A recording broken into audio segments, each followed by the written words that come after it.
Hi friends, my name is Dhruv and welcome back.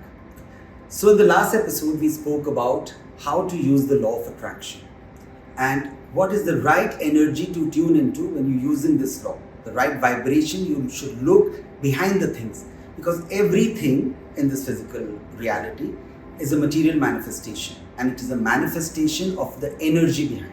Remember we spoke about if you want to attract a car, don't visualize or imagine or think of that fixed reality of that car, the kind of color, or I want the BMW or something. What you should look for is the energy behind the car, the utility that car provides. Like if you want that car, see yourself happily traveling in that car. It can be any car, a luxurious car or a small car, all depends on what you need. Again, if you need money, do not think of that fixed amount. Think of yourself as using that money. So this is the main principle which we will be using, which is matter is a manifestation of energy. So in this episode, I will share with you my own personal experience when I had no idea about what this law is, what is law of attraction or what is magnetism, but I still use this law out of just a simple advice and how effectively it worked when I was using each and every aspect of this law without even knowing what this law was. So let me take you back to my school days. So I was a very average student throughout my education, from say first grade to 11th grade. I was just passing each and every grade, and at that point of time my mother was really troubled the way I used to study. She knew I could do it. I never had any tuitions or something. It's just I never used to study. I never used to like to study. And my entire day used to be, I used to just go to the school. I used to try and find out for every extracurricular activity which I would get, which will just help me to get out of the class. I wasn't bothered about what that extracurricular activity was. बस बाहर चला जाऊँ मेरे लिए अच्छा था. घर आता था, I used to just watch the television for some time, have my lunch, go out again with friends, spend a couple of hours, come back in the night, have dinner, go off to sleep. That was my day and I was very happy with it. To that extent, my friends used to call me a Dheela. My nickname was a Dheela in school. And I was very happy about it because I used to say, oh, I'm a chilled out person. Seeing all these things, I used to love my mom, and my mom really got trouble at that point of time. So when I came in my 12th, so my mother said, Dhruv, I know you can do it. Just take out these couple of months and just concentrate on your career. And I was listening to her, really not putting in the kind of energy I had to. And last 4 months were left. This is in November.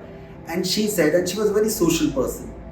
So she said, I will stop going out of the house, Dhruv, if you will not study. And I used to love my mom, as I said.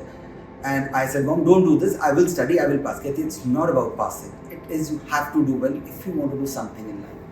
So she actually cancelled all her plans to meet the family and friends, and she used to be just in the house and just asking me, not scolding me, but just explaining me, Dhruv, put in the concentration, put in the energy what is required. So I was like, okay, this is the first thing my mom is asking from me so diligently. At that point of time, I used to be very fond of my hair. I had long hair at that point of time. And so the only thing which would resist me from going out of the house was if I didn't have those hair, because I was very conscious of that fact. So I said, okay, 4 months, and I got a crew cut. This kind of hair, and I was so conscious of not stepping out of the house. So that thing helped me of not stepping out, and I started studying. And I really worked hard at that point of time. I started putting like 8 to 10 to 12 hours of work every day. And during that time, my mom, took me out to he was an astrologer, she was very curious about, what would I do in the future or something. So that Pandit ji told me, ki beta, do you believe in God? And I said, I definitely believed in God. I was very spiritual in my own way. I had my own temple in my drawer. The house had a different temple, but I used to pray in my own temple. And I was a big devotee of Krishna. So he said, कि आप एक चीज मांगो वैष्णो देवी माँ से, एक चीज मांगो, और जो आप मांगोगे, क्योंकि आप कभी गए नहीं हो वैष्णो देवी माता के पास, वो आपकी इच्छा पूरी कर देंगे. So I was like, okay. I came home. So my mom said, think about it, Dhruv. बेटा मांग के देख भगवान से, वो देगा. मैंने 2-3 दिन सोचा and I was like, okay, अगर पहली बार मांग लो, let me ask for something big, you know. At that point of time, it was December, I think, and I said, okay, Ma, if you exist, and I'm asking you this for the first time, I've never asked anything from God, get me admission in Sri Ram College of Commerce. Now, SRCC, as you all know, is one of the top colleges of India, and at that point of time, I think it was the only college where every commerce student aspired to be. I prayed very intently at that point of time because I thought probably she will actually listen or ye ho jayega. And I told this to my mom that, Mom, I've written this to God. You do this and I'll come to her darbar and I'll come walking. She said, very good, Dhruv, just believe in it and this will happen.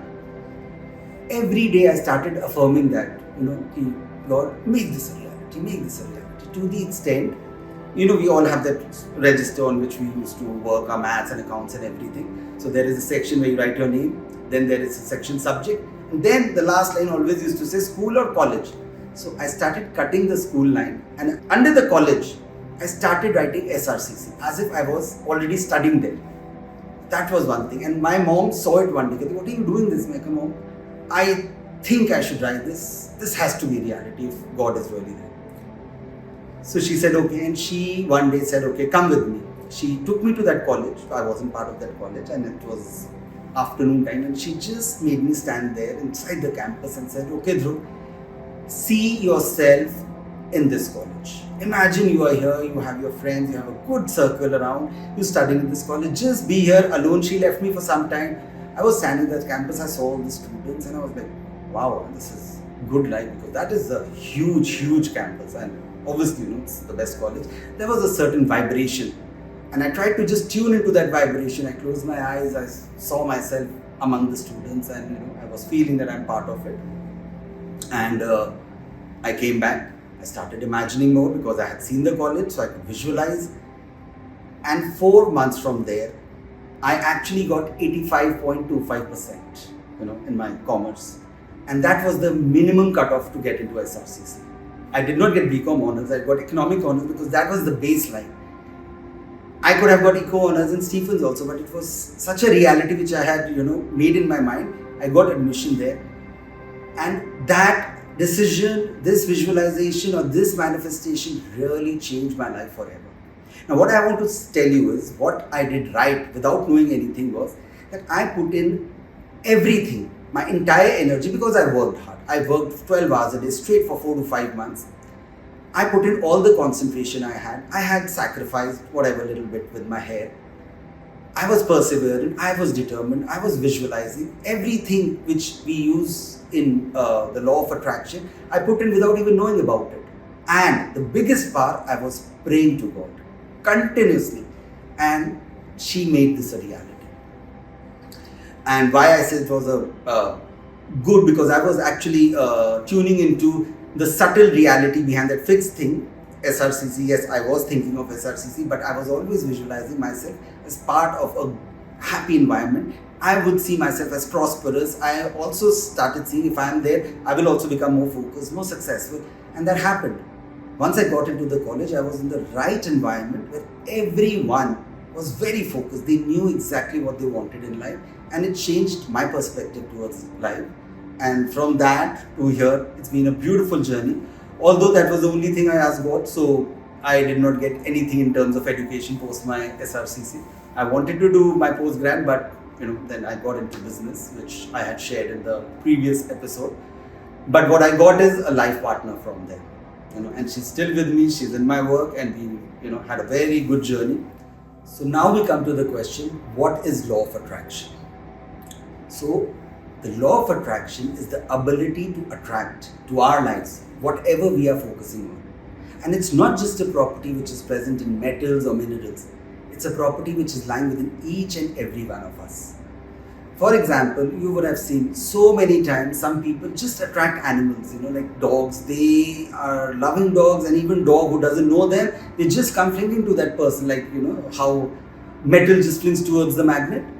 And also, you know, so animals can really sense this part of attraction, or they can sense this magnetism in people. And there is, sometimes you go to a party and a person walks in, and people just get attracted. Even you would get attracted to that person even if you don't know that person. He has this strong aura around him. And similarly, sometimes you just don't like a person. You get repulsed by certain people, although you've not interacted with them, but just going around them where they are talking or they're in a group and you just feel, you feel that kind of energy.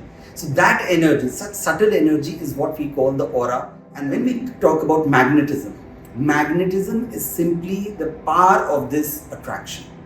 It's the inner force which is lying within each and every one of us, which helps us to attract things, people, solutions, opportunities, whatever we require to achieve your goal, whatever you're imagining, whatever you're concentrating on. It's that inner force which you generate within yourself. So with this, we come to the main part. So what is law of attraction and how does it work? So Paramahansa Yogananda, he explained it beautifully, this scientific way of how the law of attraction works, even in us, which is called the human magnetism.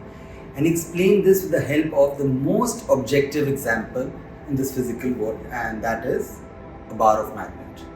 Now, how does a bar of iron become a bar of magnet? If we understand that philosophy, we will definitely understand how we are also made up of the same atoms, the same particles with which everything in this world is made. And hence we can also develop magnetism the way that bar of iron develops magnetism. So a bar of iron, which is comprised of particles, of atoms, and it's got neutrons, electrons, and all these particles in that bar of iron are just scattered in every which direction. And each of these atoms have their own polarity, they have their own magnetism in terms of a positive and a negative pole. And when the energy is emitting from each of these particles, because they are scattered in every which direction, that energy gets negated, and hence that bar of iron remains static. But the moment we give that bar of iron an electric charge, or we make electricity pass through that bar of iron, all those atoms align accordingly to that flow of electricity, and they align in a south to north direction, and that bar of iron becomes a bar of magnet and electricity starts flowing through it. So similar is the case with us, and these particles which we call in the bar of iron, those particles inside us are like all our tendencies, our various likes and dislikes, which our likes and dislikes are many, and there are thousands of them which are taking our energies out in various directions. We want that job, we want that car, we want that house, we want that friend, we want relationship issues. We have so many likes, and at the same time we have so many dislikes. And that energy which is dissipating in all those directions. But if we can consciously transfer that energy or get that energy in our control, and we can offer it to the object of our goal or our concentration, we can attract situations, people, opportunities which will help us to get that thing which we need. So for example, we decide our goal is to become healthy. Now we pre-decide that for me, health would only mean to be physically fit, to have those six-pack abs, or to just have a good figure. But if we talk about true health, it will mean healthy to be on all three levels: physical health, mental health, and your spiritual health. But हम क्या करते हैं कि physical health पे ध्यान देते हैं, but the moment it comes to sacrificing your Netflix movies, it comes to sacrificing certain foods or going out and eating out, वो सब हम नहीं करेंगे. We will not go all out. So this is when you don't attract true health. You have to align all those likes and dislikes, your desires and everything in that goal, what you really wanted. So this is when we say, when you become like that, then you become like that bar of magnet. And also, we have to be very careful. I will repeat that statement. So the law of attraction is the ability to attract to your lives whatever you are focusing on. So you have to be sure, and you have to take care that you are positively magnetic, that you are positive in your outlook, positive in everything that you're seeking, because this law works the otherwise also. If you are negative in your thought, if you are constantly thinking about disease, failure, problems, obstacles, and that's what you will attract in your life. And you would have come across so many people who are constantly cribbing and talking about, I'm ill, I'm unhealthy, so many diseases come to me. It's not that they are gifted with those diseases, they're actually manifesting those diseases. So we have to be very, very careful when we use these spiritual laws. So I'm no expert on this subject, But what makes me an expert is my own unique experiences of utilizing these subtle spiritual laws. And these subtle spiritual laws are very powerful. These scientific teachings have been given by Paramahansa Yogananda in lots of his books, and I have studied them. I have applied these teachings. And I would just like to tell you that in the next video, the next podcast which we'll have, we'll be talking about the aspects which are underlying this law of magnetism or the law of attraction. And once we understand those aspects also, then we will talk about how to become more magnetic. So I hope to see you again, and we will take this in a series so that you can absorb, understand, and actually use this law to attract whatever things, solutions and opportunities you all are seeking. Have a good day. Thank you.